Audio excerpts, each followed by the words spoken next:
আপনার কোনো অধিকার নেই আমাকে রাজাকারের ব্যবসা করার। আমি একটা মুক্তিযোদ্ধা পরিবারের সন্তান। টকশোর সেদিনের অশালীন আচরণের জন্য উপস্থাপিকা দীপ্তি চৌধুরীর কাছে ক্ষমা চেয়েছেন সাবেক বিচারপতি AHM শামসুদ্দিন চৌধুরী মানিক। একই সঙ্গে জনগণের কাছেও ক্ষমা প্রার্থনা করেছেন তিনি। এটা যার ভিডিও ভাইরাল হয়েছে উনি একজন বিচারপতি। আমরা এটার দাবি তুলছি অলরেডি আমাদের যারা সিনিয়র আছেন তাদেরকে জানাইছি যে আমরা টেলিভিশনে কোনোভাবে ওনাকে আর দেখতে চাই না। টেলিভিশনে এই মানুষকে উনি মানসিক বিকারগ্রস্ত, এই ধরনের মানুষকে আমাদের অ্যাভয়েড করা উচিত। সো আমরা আমাদের কর্তৃপক্ষকে জানাইছি যে ওনাকে কোনোভাবে আমরা টেলিভিশনে আর কোনোভাবে দেখতে চাই না। আসসালামু আলাইকুম দর্শক, ঠেলায় পড়ে সাবেক বিচারপতি মানিক ক্ষমা চেয়েছে সেই উপস্থাপিকার কাছে এবং সারা দেশবাসীর কাছে। সরাসরি সেই ক্ষমা চাওয়া ভিডিওটি আপনাদেরকে দেখাবো এবং আপনারা সকলে জানেন যে কোটা আন্দোলন ঘিরে আবু সাইদ নামে একজন পুলিশের গুলিতে নিহত হয়েছিল, সেটা নিয়ে কিন্তু একটা টকশোর মাধ্যমে বিচারপতি মানিক উত্তেজিত হয়ে উপস্থাপিকাকে রাজাকারের বাচ্চা বলেছিল। যারা দেখেননি একটু আপনারা দেখেন, তারপরে এই বিষয়টি নিয়ে আলোচনা হবে এবং সাবেক বিচারপতি মানিক কিভাবে ক্ষমা চেয়েছে আপনাদেরকে দেখানোর চেষ্টা করব। অধিকার নেই আমাকে রাজাকারের সন্তান বলার। আমি একটা মুক্তিযোদ্ধা পরিবারের সন্তান। আপনার কোনো অধিকার নেই আমাকে রাজাকারের ব্যবসা করার। আমি একটা মুক্তিযোদ্ধা পরিবারের সন্তান। তো দর্শক, এটার পরে সাবেক বিচারপতিকে একটি লিগ্যাল নোটিশ দেওয়া হয় যে জাতির সামনে ক্ষমা চাইতে হবে এবং উপস্থাপিকাকে একটি লিখিত ক্ষমা চাইতে হবে।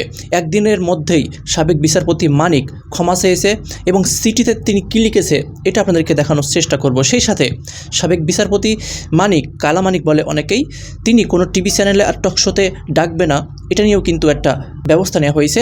আপনারা চলুন প্রথমে দেখে আসি তিনি কিভাবে ক্ষমা চাইছে উপস্থাপিকার কাছে এবং সারা দেশবাসীর কাছে।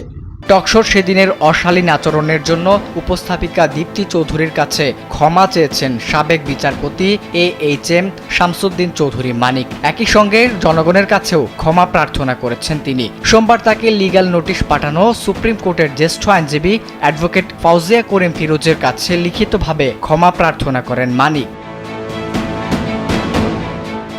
আইনি নোটিশের জবাবে সাবেক বিচারপতি মানিক জানিয়েছেন তিনি একজন হাইপারটেনশন ও ডায়াবেটিসের রোগী। টকশোর দিন তাকে অনেক লম্বা পথ হেঁটে প্রোগ্রামে অংশগ্রহণ করার ফলে তার ব্লাড সুগার নেমে যায় এবং ব্লাড প্রেশার বেড়ে যায় এবং একই সঙ্গে তিনি প্রচুর ক্লান্ত বোধ করছিলেন, যার কারণে সেদিন তিনি তার নিজের উপর নিয়ন্ত্রণ হারিয়ে ফেলেছিলেন।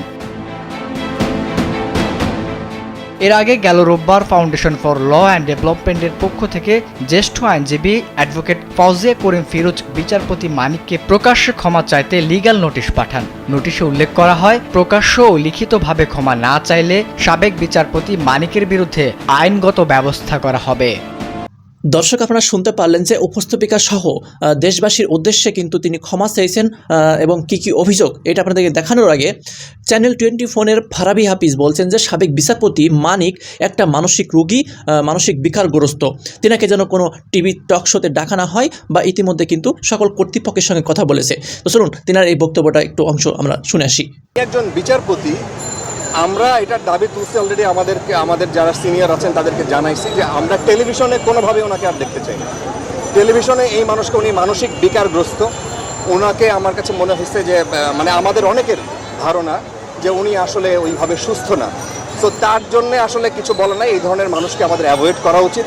সো আমরা আমাদের কর্তৃপক্ষকে জানাইছি যে ওনাকে কোনোভাবে আমরা টেলিভিশনে আর কোনোভাবে দেখতে চাই না। ওনার একটা অতীত আছে, উনি কিন্তু এর আগে যখন বিচারপতি ছিলেন তখন কিন্তু ট্রাফিক সালাম না দেওয়ায় তাকে কিন্তু কান ধরিয়েছিল। তার মানে এরকম অসুস্থ মানুষ যখন যে পাওয়ারে ছিল, দেখেন এটা আমাদের বাংলাদেশের খুব দুর্ভাগ্য।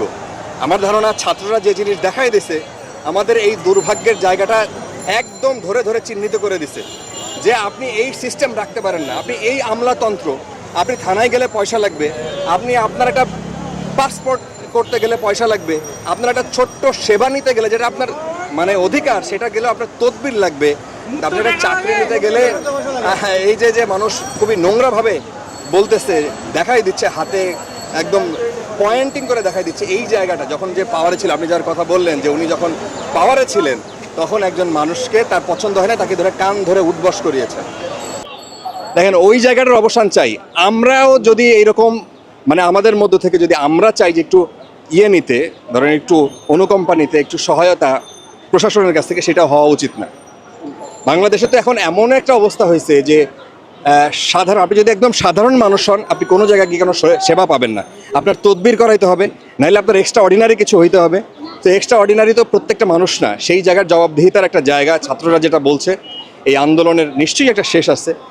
দর্শক, তিনি ক্ষমা চেয়ে এই বিষয়ে গতকাল সোমবার ফাউজিয়া করিম ফিরোজ গণমাধ্যমে বলেন যে সাবেক বিচারপতি মানিক লিগ্যাল নোটিশের জবাব দিয়েছে এবং তাতে তিনি উপস্থাপিকা দীপ্ত চৌধুরী ও জনগণের কাছে লিখিত ক্ষমা প্রার্থনা করেছে। সোমবার 12 আগস্ট বিকাল 5:38 তার হোয়াটসঅ্যাপে মেসেজ পাঠায় এবং 2 পাতার একটি চিঠি সংযুক্ত করে। সেই সাথে চ্যানেল আই টিভির উপস্থাপিকা দীপ্ত চৌধুরীর সঙ্গে দুর্ব্যবহার ঘটনায় জাতির কাছে প্রকাশ্যে ক্ষমা চাইতে সাবেক বিচারপতি মানিকের রোববার কিন্তু নোটিশ দেওয়া হয়েছিল। একদিনের পরেই তিনি এইটা ক্ষমা চেয়েছে সকলের কাছে। তো তিনার ক্ষমা চাওয়ার মধ্যেও কিন্তু অনেক মিথ্যা জড়িয়ে আছে, কারণ তিনি সেখানে বলছে যে আমি পেরেশানি ছিলাম। বিচারপতি মানিক সেই নোটিশের জবাবে লিখেছেন যে তিনি একজন হাইপারটেনশন ও ডায়াবেটিক্সের রোগী, প্রচুর ক্লান্ত বোধ করছিল তখন, যে কারণে টকশোতে নিজের ওপর নিয়ন্ত্রণ হারিয়ে ফেলেছিলেন।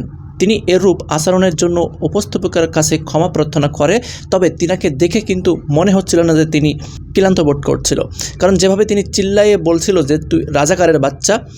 তো এখানে বোঝা যায় যে তিনি এটা মিথ্যাচার করেছে নোটিশে, আর ক্ষমা চেয়েছে, এটা কিন্তু মানতে হবে। কী লজ্জা, একজন সাবেক বিচারপতি তিনি ক্ষমা চাচ্ছে একজন সামান্য উপস্থাপিকার কাছে। বিচারপতি মানিকের কিন্তু বিগত দিনগুলো ব্যাপক সমালোচনা আছে। আওয়ামী লীগের সময় তিনি আওয়ামী লীগের ফায়দা লড়তে গিয়ে যে ধরনের বিচার বিভাগকে নষ্ট করেছে সেটা আপনারা সকলে জানেন। তো আপনাদের কী মন্তব্য, সম্পূর্ণ ভিডিও দেখে আপনার মূল্যবান মন্তব্য কমেন্টসে লিখবেন। আসলে কি তেনাকে ক্ষমা করা উচিত নাকি তেনাকে জেলে প্রেরণ করা উচিত? তিনার যে বিগত দিনগুলোতে যে অপরাধ করেছে, বিচারের জন্য যে আওয়ামী লীগের দালালি করেছে, এটা যেন তার জেলে ঢোকা উচিত, একটু কমেন্টসে লিখবেন। আল্লাহ হাফেজ।